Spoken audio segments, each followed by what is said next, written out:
Hey guys, welcome to my online prep. आज हम लोग इस वीडियो में बात करेंगे एनआईएसएम सीरीज 5A के चैप्टर 2 जो कि concept and role of mutual fund है। ये चैप्टर बहुत इंपॉर्टेंट है क्योंकि इसका वेटेज 6% है आपके एग्जाम में, मतलब 6 क्वेश्चंस आपको इसी चैप्टर से आएंगे। तो आपको अगर म्यूचुअल फंड के बारे में जानना है तो ये चैप्टर को बहुत अच्छे तरह से समझना होगा, क्योंकि इसमें different types of mutual fund के बारे में हम लोग डिटेल से बात करेंगे एग्जाम्पल के साथ। म्यूचुअल फंड तो सबने सुना होगा, लेकिन आखिर ये होता क्या है? कई बार हम लोग ऐसा सुनते हैं कि म्यूचुअल फंड में हम लोगों ने इन्वेस्टमेंट कर दिया। ये एक मिथ है। म्यूचुअल फंड में हम लोग इन्वेस्टमेंट नहीं करते हैं, हम लोग म्यूचुअल फंड के थ्रू इन्वेस्टमेंट करते हैं। जैसे अगर म्यूचुअल फंड एक इन्वेस्टमेंट व्हीकल है जहां पे इन्वेस्टर का पैसा कलेक्ट होता है और प्रोफेशनल फंड मैनेजर उस पैसे को डिफरेंट एसेट जैसे स्टॉक, बॉन्ड और मनी मार्केट में इन्वेस्ट करते हैं। तो आप ऐसे समझें कि अगर आप हैं, आपने क्या किया, आपके पास ये थोड़ा सा पैसा है, आप चाहते हैं इन्वेस्ट करने के लिए इन सारे चीज़ों में, लेकिन यहाँ पे बहुत सारे रिस्क हैं। आप थोड़े से पैसे को इन सारे जगह पे आप डाइवर्सिफाइड नहीं कर सकते हैं। तो अब क्या करेंगे? आपने ये एक प्रोफेशनल को पैसा दिया कि ये प्रोफेशनल मेरे फंड को आप इन्वेस्ट कीजिए, लेकिन ये प्रोफेशनल का कहना है कि ये जो फंड है ये बहुत नाकाफी है इन सारे में इन्वेस्टमेंट करने के लिए। तो इन्होंने सजेस्ट किया कि और भी लोगों का फंड इकट्ठा करके मुझे दीजिए। तो इन्होंने ये सारे फंड इकट्ठा किए सारे लोगों से। अब ये क्या करेंगे? इनके पास जब ये पूरा पैसा हो गया, इनके पास जब पैसा आया, अब ये इसमें इन्वेस्ट कर सकते हैं। लेकिन इसमें इन्वेस्ट करने के लिए इन्होंने एक बंदे को हायर किया। तो ये जो बंदा है इसको हम लोग बोलते हैं एएमसी। इसकी डिटेल्स हम लोग आगे पढ़ेंगे। एएमसी, ठीक है, ये हम लोग बोलते हैं एसेट्स मैनेजमेंट कंपनी, एएमसी। और ये बंदा जब हायर हो जाएगा, ये इतना एक्सपर्ट होता है कि ये डिसाइड करेगा कि इसमें से किसमें इन्वेस्ट करना सही रहेगा और कितना पोर्शन इन्वेस्ट करना है सही रहेगा, ये डिसाइड करता है। इसको हम लोग बोलते हैं फंड मैनेजर। इसको आगे हम लोग डिटेल से बढ़ेंगे। ये सारे जो पैसे को एक टोकन की तरह दे दिया जाता है। हर पैसे को सपोज कीजिए कि ये 5000 है और यहां से आपने 20,000 टोटल कलेक्ट करके इन्वेस्ट किया। इस 20,000 को इन्होंने क्या किया, यहां पे एक कूपन बना दिया। सबका वैल्यू जो है वो 10 रुपीज है, तो एक टोकन इनको दे दिया 10 रुपीज का कि एक वैल्यू रहेगा। इस 10 रुपीज या 100 रुपीज कह सकते हैं। तो 10 रुपीज अगर इसका एक वैल्यू है तो 20,000 का मतलब 2,000 इनको टोकन दे दिया गया। इस वाले पार्ट को हम लोग कहते हैं यूनिट। बाद में पढ़ेंगे ये समझने के लिए। तो पैसा आप म्यूचुअल फंड में इन्वेस्ट नहीं करते हैं, आप म्यूचुअल फंड के थ्रू इन्वेस्ट करते हैं। अब आप पूछेंगे इससे फायदा क्या होता है? आप अपने छोटे से अमाउंट को बड़ी बड़ी कंपनीज में आप इन्वेस्ट कर सकते हैं। जब आपके पास 5,000 था, आप सारे कंपनीज में इन्वेस्ट नहीं कर पाते हैं, लेकिन जब आपके पास इतने सारे पैसा हो गए, 20,000 हो गया, तब आप ये सारे कंपनीज में थोड़ा थोड़ा इन्वेस्ट कर सकते हैं। सपोज करो कि यहाँ पे रियल एस्टेट में डाउन टर्न चल रहा है, यहाँ पे आपको पैसा आपको इन्वेस्टमेंट में कम हो जाता है, घाटा लग जाता है, लेकिन ये अब चल रहा है या ये अब चल रहा है। एट ए टाइम सारे सेक्टर कभी भी डाउन टर्न नहीं जाएंगे, तो आपका पैसा डाइवर्सिफाइड होता है। प्लस ये एक्सपर्ट जो है फंड मैनेजर वो हैंडल करता है। तो ये छोटे से पैसे आप म्यूचुअल फंड के थ्रू इन्वेस्ट करते हैं, म्यूचुअल फंड में नहीं करते हैं। तो इससे फायदा क्या हुआ कि आप बड़ी बड़ी कंपनीज या प्रोजेक्ट में इन्वेस्ट कर पाते हैं, आपका फंड डाइवर्सिफाइड हो जाता है और आप रिस्क मैनेज आराम से कर लेते हैं। क्लियर है? तो ये हमारा म्यूचुअल फंड हो गया। तो what is mutual fund? Mutual fund is a fund managed by professional who invest in various financial instrument like stock, bond on the behalf of investor.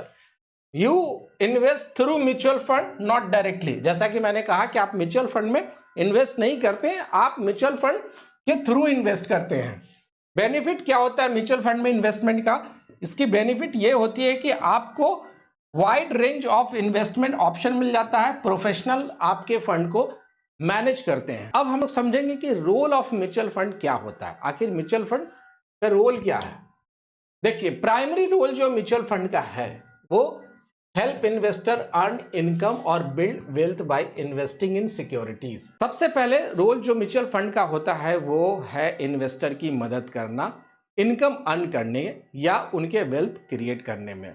जब आप म्यूचुअल फंड में इन्वेस्ट करते हैं तो ये पैसा स्टॉक, बॉन्ड और दूसरे फाइनेंशियल इंस्ट्रूमेंट में लगता है जिससे आपको प्रॉफिट मिलता है। अब दूसरा बड़ा रोल जो म्यूचुअल फंड का प्ले करने का है वो है कि ये इसके साथ साथ इकोनॉमिक भी ग्रो करता है, तो इकोनॉमिक इम्पैक्ट भी पड़ता है। वो कैसे? जब आप इन्वेस्ट करते हैं तो ये पैसा गवर्नमेंट और कंपनीज प्रोजेक्ट में पैसा लगता है, इससे नए जॉब क्रिएट होते हैं और इकोनॉमी को बूस्ट मिलता है। तो fund support government and companies project creating job and boosting the economy. Mutual fund can help stabilize the market during the big investment movement like in 2022 when they balanced the heavy sales by foreign investor। जैसा आपने याद होगा 2022 में जब foreign investor ने stock बेचना शुरू कर दिया था तो यही म्यूचुअल फंड ने डिमांड क्रिएट किया और म्यूचुअल फंड को बैलेंस रखा। यानी जब बड़े इन्वेस्टर पैसा निकालते हैं तो म्यूचुअल फंड के फ्रेश इनफ्लो मार्केट को संभालते हैं। Different scheme for different goal. हर एक स्कीम म्यूचुअल फंड का जो होता है उसके साथ एक डिफरेंट गोल होता है। किसी में सेफ्टी होती है कि ये जो फंड है सेफ्टी के लिए है, ये फंड है लिक्विडिटी के लिए है, ये ग्रोथ फंड है। तो हर एक फंड के साथ एक ऑब्जेक्टिव होता है। Each schemes aims to meet specific needs like safety, liquidity, growth. तो अलग अलग स्कीम, जैसे आपको सेफ्टी चाहिए, आप इन्वेस्ट कर रहे हैं तो आप ऐसे ही म्यूचुअल फंड स्कीम में इन्वेस्ट करेंगे जिसमें सेफ्टी हो। आपने कहा कि नहीं मुझे लिक्विडिटी चाहिए होगी कि जब चाहूं मैं तब वापस से पैसा अपने अकाउंट में आ जाए, वैसा वाला स्कीम चाहिए होगा, तो आपने इसमें लिक्विडिटी सोच करके उस स्कीम में इन्वेस्टमेंट किया। तो इसका गोल क्या है? लिक्विडिटी। ग्रोथ, आपने लॉन्ग टर्म के लिए सोचा कि मेरा पैसा थोड़ा बढ़ जाए तो उस स्कीम का ऑब्जेक्टिव होगा ग्रोथ। तो डिफरेंट इसकी ऑब्जेक्टिव, किसी भी स्कीम की कोई एक स्पेसिफिक ऑब्जेक्टिव होती है। डिफरेंट स्कीम फॉर डिफरेंट गोल। जैसे ओवरनाइट फंड है, ओवरनाइट फंड आपने सुना होगा। ये फंड उन इन्वेस्टर के लिए जो अपने पैसे को शॉर्ट टर्म के लिए इन्वेस्ट करना चाहते हैं। आप चाहे तो एक दिन के लिए भी इन्वेस्ट कर सकते हैं। तो overnight fund invest in security for just 1 day to offer high liquidity. एक दिन के लिए इन्वेस्टमेंट होगा तो ऑब्वियसली हाई लिक्विडिटी प्रोवाइड करिए। लिक्विडिटी का मतलब कैश, ठीक है। फिर इक्विटी फंड है। ये सारी डिटेल्स हम लोग एक एक करके पढ़ेंगे, अभी बस इतना समझ लीजिए। Equity fund focus on long term growth by investing in stock. Equity का जब भी मतलब आएगा, इक्विटी शब्द आपके म्यूचुअल फंड में या कहीं पर भी आप देखेंगे तो आप उसको समझ लीजिएगा इन्वेस्टिंग इन स्टॉक की बात करेगा, ठीक है। तो आप अगर लॉन्ग टर्म ग्रोथ चाहते हैं तो आप इक्विटी फंड आपके लिए परफेक्ट है। ये फंड आपके पैसे को स्टॉक में इन्वेस्ट करता है, जैसे आपको लॉन्ग टर्म में कैपिटल एप्रिसिएशन भी मिल जाता है इससे। इस फंड में रिस्क थोड़ा ज्यादा होता है लेकिन रिटर्न भी ज्यादा होता है, ठीक है। तो इक्विटी फंड जो होता है focus on long term growth, इसमें थोड़ा सा रिस्क ज्यादा रहता है बट रिटर्न भी ज्यादा रहता है। Then we have hybrid fund. Hybrid का मतलब होता है क्या? दो तरह का मिक्सचर। तो balance growth and income by investing in both stock and bond. अब क्या है कि ये जो हाइब्रिड फंड है ये एक ऑप्शन है। इस फंड में आपका पैसा स्टॉक में और बॉन्ड में दोनों में इन्वेस्ट होता है। तो जहां पे स्टॉक, यहां पे बैलेंस ग्रोथ, जहां पे ग्रोथ है मतलब आपका पैसा स्टॉक में लग रहा है लॉन्ग टर्म के लिए। इनकम है तो आपका क्या कर रहा है, यहां पे फिक्स्ड इनकम में जा रहा है यानी डेट में लग रहा है। तो ये डेट में लग रहा है मतलब बॉन्ड में लग रहा है। अभी के लिए ये बॉन्ड में इन्वेस्ट करता है। तो बैलेंस करता है हाइब्रिड फंड का कि ये किसमें किसमें इन्वेस्ट करता है, इक्विटी में और बॉन्ड में, मतलब स्टॉक में और बॉन्ड में इन्वेस्ट करता है।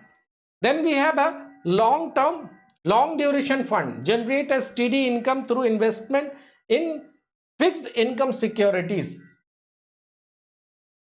जब आप अपना इनकम थोड़ा स्टेडी इनकम चाहते हैं कि जो ज़्यादा रिस्क ना लें, तो आप लॉन्ग ड्यूरेशन फंड सही ऑप्शन है। इस फंड में आपको एक फायदा क्या होगा कि आपको एक रेगुलर इनकम भी मिलेगा, फिक्स्ड इनकम। इसमें आपको पहले से पता रहता है कि आपको रिटर्न कितना मिलने वाला है। ये सारे डिटेल्स को हम लोग एक एक कर करके समझेंगे। बस आपको इतना समझना होगा कि हर एक स्कीम का गोल जो होता है वो डिफरेंट होता है। ठीक है। Next we have investment policy. हर इन्वेस्टमेंट की कुछ पॉलिसी होती है कि the fund investment policy guide where it invest stock bond and how it manage risk. For example, liquidity fund invest in short term low risk डेब्ट and growth fund invest in stock for higher return for over time. देखिए, हर एक fund जो है, जो भी investment है, उसकी एक पॉलिसी होती है। उस पॉलिसी के अंदर ही इन्वेस्टमेंट होती है। जैसे अगर लिक्विडिटी फंड की बात करते हैं, इसका मतलब है कि कैश, मतलब कन्वर्ट टू कैश कितना जल्दी हो सकता है। जब कन्वर्जन आएगा कि कैश में कन्वर्ट करना है आपके इन्वेस्टमेंट को, इसका मतलब है शॉर्ट ड्यूरेशन में कैश में कन्वर्ट या लिक्विडिटी है, इलिक्विडिटी नहीं है, यहाँ पे लिक्विडिटी है।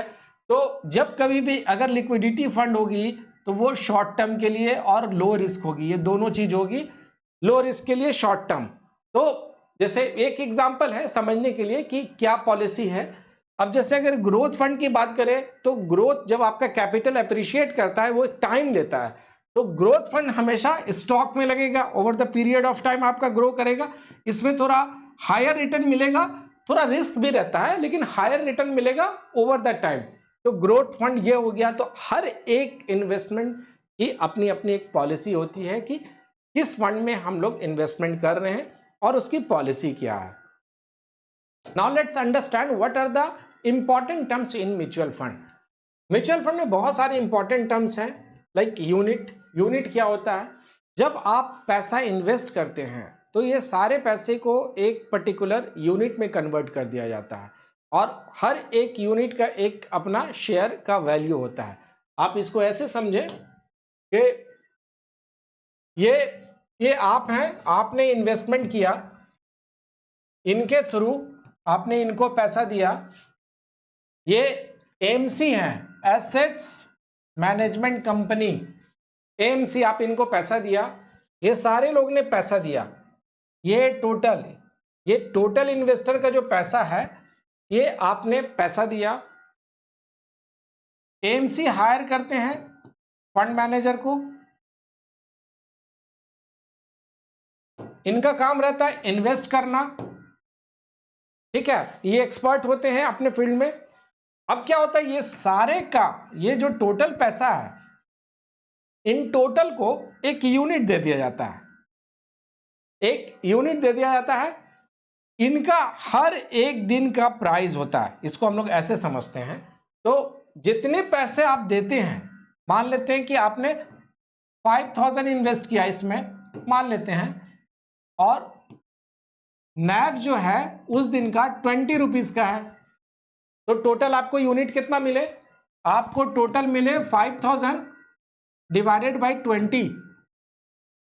मतलब ये जो यूनिट है, 1 यूनिट का प्राइस जो हो गया वो कितना हो गया? 250। ठीक है, ये जो टोटल पैसा है इसको हम लोग बोलते हैं एसेट्स अंडर मैनेजमेंट, AUM। ये जितने भी इन्वेस्टर का टोटल जो पैसा है इसको हम लोग AUM बोलते हैं। इस भाई साहब को जो AMC हायर करती है इसको फंड मैनेजर बोलते हैं। इसको जब पैसा मिलता है इनको हम लोग AMC बोलते हैं। और ये इस पैसे को जब ये कन्वर्ट कर लेते हैं यूनिट में, और ये पैसे को क्या करते हैं, हर एक, आपने शेयर मार्केट में शेयर खरीदा होगा तो आप देखते होंगे कि पैसे की वैल्यू नहीं है। आपसे पूछा था, जैसे मान लेते हैं कि रिलायंस का कितना शेयर लिया, आपसे ये नहीं पूछा कि आपके कितना आपने पैसा इन्वेस्ट किया, टोटल कितना शेयर है आपके पास। तो हर जितना भी पैसा आप इन्वेस्ट करते हैं उसको कन्वर्ट कर दिया जाता है म्यूचुअल फंड में यूनिट में। तो हर एक यूनिट का एक वैल्यू होता है। ठीक है, तो unit, when you invest in mutual fund, your money is converted into unit. Each unit represent a share in the scheme. Face value, हर एक शेयर का एक अपना फेस वैल्यू होता है। टिपिकली ये 10 रुपीज का होता है और इसका पर्पस सिर्फ अकाउंटिंग पर्पस के लिए होता है और किसी चीज के लिए नहीं होता है। तो each unit usually has a face value of 10 rupees used for accounting purpose only. Then we have assets under management, AUM. Total जो इन्वेस्टमेंट आता है, जितना भी इन्वेस्टर से टोटल जो मनी आता है उसको हम लोग बोलते हैं AUM, the total size of the fund. क्या होता है AUM?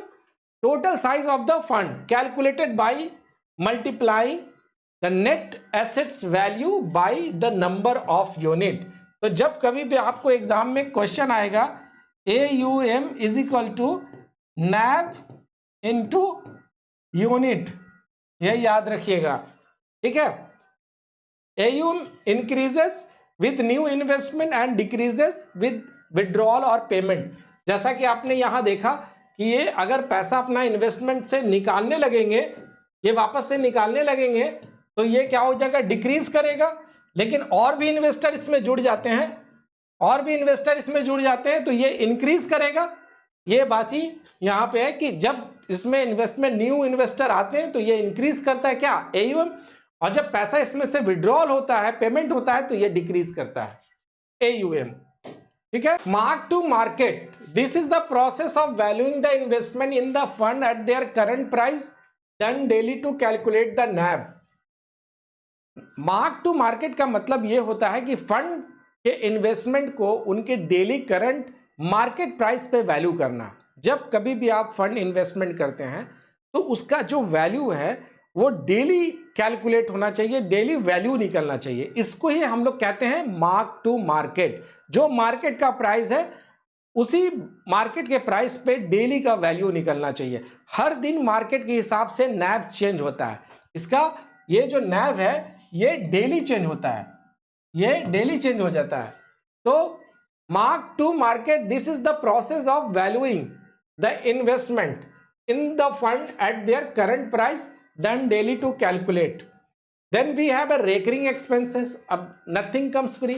आपने इन्वेस्टमेंट किया है तो उसका जो प्रोसेस वहाँ पे जो भी फंड मैनेजर हैं या और भी जो भी चीज़ें हैं वहाँ पे उसके खर्च होते हैं, वो आपके NAV से ही कटता है। तो हर म्यूचुअल फंड में कुछ रेकरिंग एक्सपेंसेस होते हैं, जैसे फंड मैनेजमेंट फीस हो गया जो आपके NAV से ही डिडक्ट होगा। बट सेबी ने इस पर एक लिमिट लगा दिया कि एक सर्टन पॉइंट तक ही आपको डिडक्ट करना है। ऐसा नहीं है कि अब आप 10% ही डिडक्ट कर लें, 5% डिडक्ट कर लें।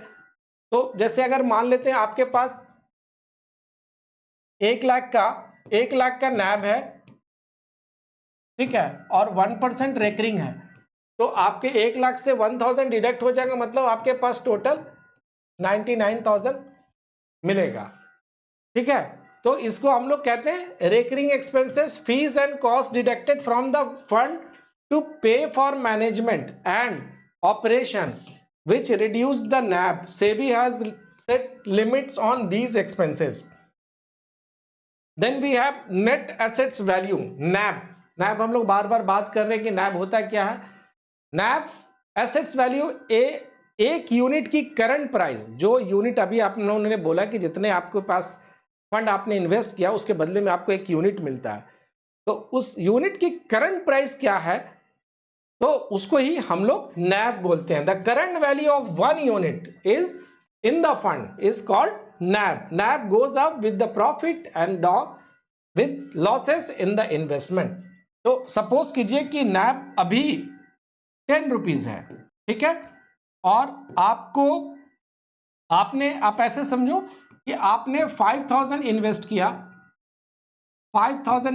किया और आपको टोटल जो यूनिट है वो 500 मिला, टोटल यूनिट आपको 500 मिला मान लेते हैं टोटल यूनिट। तो NAV की वैल्यू क्या हो गई, 10 रुपीज, मीन्स यहां पे total amount divided by total unit, ठीक है। तो 500 है तो NAV की वैल्यू क्या होगी, 10 रुपीज। अब अगर ये मान लेते इंक्रीज करता है ये नैब जो है वो 12 रुपीज हो गया, तो ये प्रॉफिट में हो गया। अगर ये नैब 9 रुपीज पे आ गया, 9 रुपीज पे आ गया, तो आपको 1 रुपीज का लॉस हुआ। तो ये जैसे जैसे इसकी वैल्यू घटती है वैसे आपके फंड की वैल्यू घटती है, जैसे जैसे ये इंक्रीज करती है इसकी फंड की वैल्यू ये इंक्रीज करती है। तो ये था NAV. Advantage of mutual fund for investment. अब म्यूचुअल फंड में इन्वेस्टमेंट करने का क्या एडवांटेज है? जब आप इन्वेस्टमेंट करते हैं म्यूचुअल फंड में तो उसके कुछ फायदे भी हैं, कुछ नुकसान भी हैं। तो let's discuss first the advantage of mutual fund for investor. तो फर्स्ट, प्रोफेशनल मैनेजमेंट। जब आप म्यूचुअल फंड में इन्वेस्ट करते हैं तो आपके पैसे को प्रोफेशनल मैनेज करते हैं, जो मार्केट को अच्छे से समझते हैं। मान लेते हैं कि आपके पास टाइम नहीं है, आपको मार्केट ट्रैक नहीं कर पाएंगे, फंड मैनेजर आपके लिए रिसर्च करेगा और उसने जो बेस्ट स्टॉक या बॉन्ड होगा उसको सेलेक्ट करेगा। यानी आपको इन्वेस्टिंग की कोई टेंशन लेने की जरूरत नहीं है, ये सारे मैनेज प्रोफेशनल करेंगे। तो एक तो एडवांटेज ये है कि प्रोफेशनल मैनेजमेंट आपको मिल जाएगा। दूसरा एडवांटेज है कि अफोर्डेबल डाइवर्सिफिकेशन। आप छोटे अमाउंट से इन्वेस्ट करके भी अपने पैसे को अलग अलग एसेट्स में डाइवर्सिफाई कर सकते हो। जैसे मान लो कि आपने 500 रुपीज में इन्वेस्ट किया, लेकिन आपका पैसा स्टॉक, बॉन्ड और अदर एसेट्स में डिवाइड हो सकता है, जिससे रिस्क कम हो सकता है। ये 500 भी डिवाइड कर सकता है। तो एक तो अफोर्डेबल डाइवर्सिफिकेशन है, आप 500 को भी आप डाइवर्सिफाइड कर सकते हो, डाइवर्सिफिकेशन कर सकते हो। Then we have economies of scale. ये क्या है? देखिए, म्यूचुअल फंड का साइज बड़ा होता है, इसलिए इन्हें डिस्काउंट और बेनिफिट मिलते हैं जो इंडिविजुअल इन्वेस्टर को नहीं मिलते हैं। आप अगर इन्वेस्टमेंट करने जाएंगे और आप बोलेंगे कि कुछ हम बल्क में सामान खरीदते हैं, आप कभी भी देखे होंगे कि बल्क में सामान खरीदते हैं तो उसमें डिस्काउंट मिलता है। अगर आप रिटेलर हैं, आप थोड़ा सा खुदरा खरीद रहे हैं तो आपको डिस्काउंट नहीं मिलता है। तो म्यूचुअल फंड का साइज बड़ा होता है, इसलिए उसमें कुछ बेनिफिट भी मिलते हैं और डिस्काउंट भी मिलते हैं जो इंडिविजुअल इन्वेस्टर को नहीं मिलते। जैसे आप पर्सनली एक स्टॉक खरीद लो तो आपको फुल प्राइस देना पड़ेगा, लेकिन अगर म्यूचुअल फंड के पास ज़्यादा पैसा है तो उसको डिस्काउंट में मिल जाएगा। एडवांटेज ये है। तो economics of scale. Then transparency. Mutual fund में आपको पूरी इंफॉर्मेशन मिलती है कि आपका पैसा कहाँ इन्वेस्ट हो रहा है और परफॉर्मेंस कैसा कर रहा है। हर फंड रेगुलरली रिपोर्ट करता है जिसमें आपको पता चलता है कि कौन से स्टॉक या बॉन्ड में इन्वेस्ट किया गया है पैसा आपका। तो एक तो ये है। दूसरा है लिक्विडिटी। लिक्विडिटी की बात हम लोग ऑलरेडी कर चुके हैं कि लिक्विडिटी का मतलब क्या होता है, इजिली कन्वर्जन इनटू कैश। तो म्यूचुअल फंड में आप कभी भी अपना पैसा विड्रॉ कर सकते हैं बिना ज़्यादा टाइम और एफर्ट के। हाँ, लेकिन वो उसका लॉकिंग पीरियड नहीं होना चाहिए। अगर आपको इमरजेंसी में पैसे की ज़रूरत है तो आप म्यूचुअल फंड से ईजिली पैसा निकाल सकते हैं, अनलाइक फिक्स डिपॉजिट जहां लॉक इन पीरियड भी हो सकता है। ठीक है, तो liquidity, tax deferral and benefit. अब आपको जैसे म्यूचुअल फंड पर टैक्स का फायदा मिलता है। जैसे अगर मान लेते ELSS की बात करें, इक्विटी लिंक्ड सेविंग स्कीम, आपको वहाँ इनकम टैक्स का डिडक्शन मिलता है। तो अगर आप ELSS में स्कीम में लेते हैं तो आपको 1.5 लाख तक का टैक्स डिडक्शन मिल जाता है 80C, under section 80C of income tax में। तो इसमें बहुत सारे बेनिफिट हैं, टैक्स डिडक्शन भी मिल जाता है। दूसरी बात है कि convenient option and comfort. Mutual fund में आपको बहुत सारे ऑप्शन देते हैं, जैसे आप सीप भी ले सकते हैं, हर महीने आप 1,000 रुपए का भी सीप ले सकते हैं, जिससे आप छोटी अमाउंट से भी इन्वेस्टमेंट शुरू कर सकते हैं।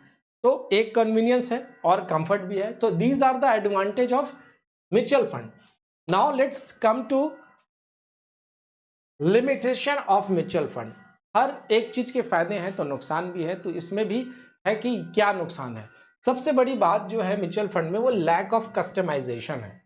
ये क्या है lack of customisation? Mutual fund में आपके लिए एक स्टैंडर्ड पोर्टफोलियो बनाते हैं। जब सब इन्वेस्टर के लिए होता है, मतलब आपके लिए नहीं, सारे इन्वेस्टर के लिए बनाते हैं। यानी आप अपने स्पेसिफिक गोल के हिसाब से इन्वेस्टमेंट नहीं करते, उनके हिसाब से। हर म्यूचुअल फंड के आपके पास जो पैसा है, आप अपने स्पेसिफिक गोल के हिसाब से पैसा इन्वेस्ट कर सकते हो। लेकिन जब म्यूचुअल फंड में आप इन्वेस्ट करते हो तो एक स्पेसिफिक गोल होता है, तो मतलब आप अपने गोल के हिसाब से नहीं, उनके गोल के हिसाब से इन्वेस्टमेंट कर ले। जैसे अगर आप सिर्फ स्पेसिफिक सेक्टर या कंपनीज में इन्वेस्ट करना चाहते हो तो म्यूचुअल फंड में ये फ्लेक्सिबिलिटी नहीं होती कि मैं बस बिल्कुल 4 ही कंपनी या 4 ही फंड को ही लेना। फंड मैनेजर जो डिसाइड करेगा वही आपको फॉलो करना पड़ेगा। तो एक तो ये है कि लैक ऑफ कस्टमाइजेशन, दूसरा choice overload. Choice overload, mutual fund में इतने सारे स्कीम्स होते हैं कि अक्सर इन्वेस्टर कंफ्यूज हो जाता है कि कौन सा चॉइस करें। जैसे अगर आप मान लेते हैं कि आपने देखा कि इतने सारे म्यूचुअल फंड हैं और आपको इक्विटी है, डेब्ट है, हाइब्रिड है और उनमें भी अलग अलग ऑप्शन होता है, तो कभी कभी ये चॉइस समझना ही मुश्किल हो जाता है। तो चॉइस ओवरलोड है, बहुत ज़्यादा है। No control over cost. अब क्या है कि म्यूचुअल फंड में एक्सपेंसेस रेशियो होती हैं जो मैनेजमेंट फीस, एडमिनिस्ट्रेशन फीस और ऑपरेशनल कॉस्ट कवर करती है, लेकिन इन एक्सपेंसेस पर आपकी कंट्रोल नहीं होती है। आपको जितना बताया जाएगा कि भाई इतना आपको देना पड़ेगा, अब तो आपको देना पड़ेगा, आप उसको कंट्रोल नहीं कर सकते हो। आपको फंड की एक्सपीरियंस पे करनी पड़ती है कि भाई मैंने एक्सपेंसेस जो भी किए उसको पे करना है, चाहे आपका फंड परफॉर्म करे, प्रॉफिट में रहे या लॉस में रहे, तब भी आपको देना पड़ेगा। और कभी कभी ये एक्सपेंसेस हाई भी हो सकता है। तो एक ड्रॉबैक तो ये भी है कि no control over cost. Then no guaranteed return. सबसे बड़ी बात, शेयर मार्केट हो या म्यूचुअल फंड हो, कोई गारंटी नहीं देता है। म्यूचुअल फंड स्टॉक मार्केट या बॉन्ड मार्केट में डिपेंड करता है, इसलिए गारंटी रिटर्न नहीं देगा बोल करके नहीं कि 10% देंगे। तो जैसे अगर आपने एफडी में इन्वेस्ट करते हो तो आपको एक फिक्स्ड रिटर्न मिलने की उम्मीद रहती है कि मुझे 6% या 5% या 7% जो भी है वो आपको एक फिक्स रिटर्न मिलेगा एक पर्टिकुलर टाइम पे। लेकिन म्यूचुअल फंड में मार्केट के ऊपर डिपेंड करता है कि आपका प्रॉफिट कितना होगा। ठीक है, तो एक तो गारंटीड रिटर्न नहीं होता है। तो these are the limitation of mutual fund.